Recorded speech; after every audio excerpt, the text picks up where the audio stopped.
2011 সালে খুনি হাসিনা যখন আমাকে আমার মুখে খুচা খুচা দাড়ি দেখে আমাকে বলেছিলেন, তুমি কি রাজাকারের দল করো নাকি? এটা হলো 2011 সালের ঘটনা।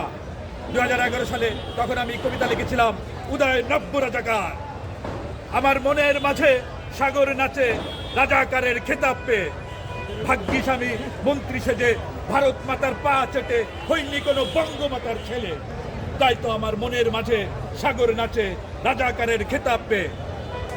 কবিতার লাস্ট প্যারা হচ্ছে, নিজের নাক কেটে পরের যাত্রা ভঙ্গ করে কুল পাবি না কোনো তীরে, জাতির পিতা বঙ্গমাতা ভাসবে তখন খালে বিলে। ভাই খালে বিলে ভাসতেছে। ধন্যবাদ ভাই। আপনার পরিচয়টা? আমার নাম আতিকুল ইসলাম খান, আমি প্যারিস ফ্রান্সে থাকি। আমি ছোটোখাটো একজন কবি বা লেখক যাই বলেন। আমি বিগত 15 বছর স্বৈরাচার হাসিনার বিরুদ্ধে রেমিটেন্স নিয়ে কথা বলেছি এবং রেমিটেন্স বন্ধ করার আমি উদ্যোগ নিয়েছিলাম 7 বছর আগে ফ্রান্স থেকে, এবং বর্তমান সরকারের উদ্দেশ্যে আমি নতুন করে রেমিটেন্স প্রবাহ বৃদ্ধি করার জন্য সেখানে আমি কমিটি গঠন করেছি এবং ইনশাল্লাহ আমাদের রেমিটেন্স ধীরে ধীরে বৃদ্ধি পাচ্ছে। এবং আমার কবিতা, আরেকটা কবিতা, সেটা হলো গঙ্গার জলে নৌকা ভাসে। সাবাস। আজকে কি গঙ্গার জলে নৌকা ভাসতেছে না? হ্যাঁ, ভাসতেছে। সুতরাং আমাদের দোয়া আল্লাহ রাব্বুল আলামিন কবুল করেছেন।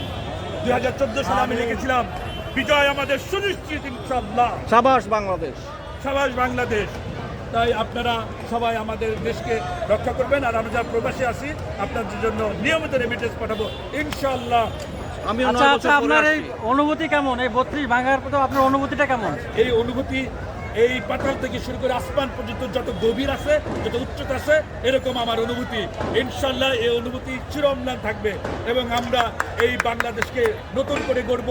আর ডক্টর ইউনূস সাহেবকে আমাদেরকে সহযোগিতা করতে হবে। তো আপনারা এই যে হুট করে চাইলে যে পরিবর্তন, সময় দিতে হবে। অবশ্যই এবং ছাত্র পৃথিবীর কোনো ইতিহাসে আমি আজ পর্যন্ত পড়ি নাই যে কেউ এরকম বুক পেতে দিচ্ছে পুলিশের বন্দুকের সামনে।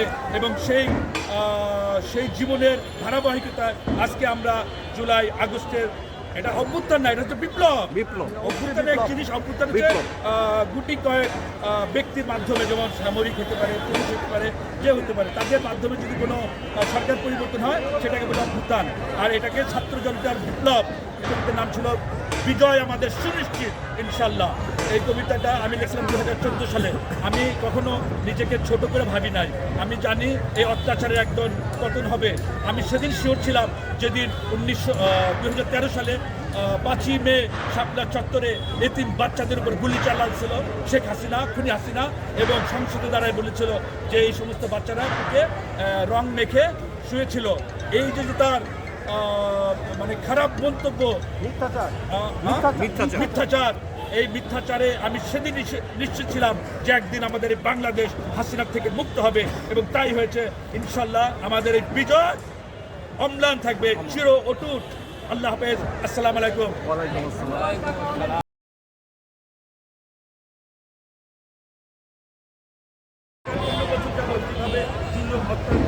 এবং ব্যাংক ডাকাতি করছে, সবাই বলেছে উন্নয়ন।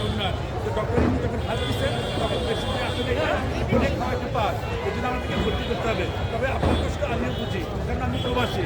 তবে আমি আশা করি যে ডক্টর ইউনূস এবং ওনার উপদেষ্টা বা সরকার আমাদের এই কষ্টটা বুঝবেন এবং এটাকে লাগু করার জন্য তারা চেষ্টা করবেন, এবং আমি সকলে আমাদের এই কষ্ট লাগু হবে। কারণ আমরা প্রবাসী। রেমিটেন্স কি আমরা? No, remittance hero. কারণ জয় পরাজয় হয়, কিন্তু হিরোদের কখনো পরাজয় হয় না। হিরোরা সবসময় জিতে। আমরা রেমিটেন্স হিরোজ।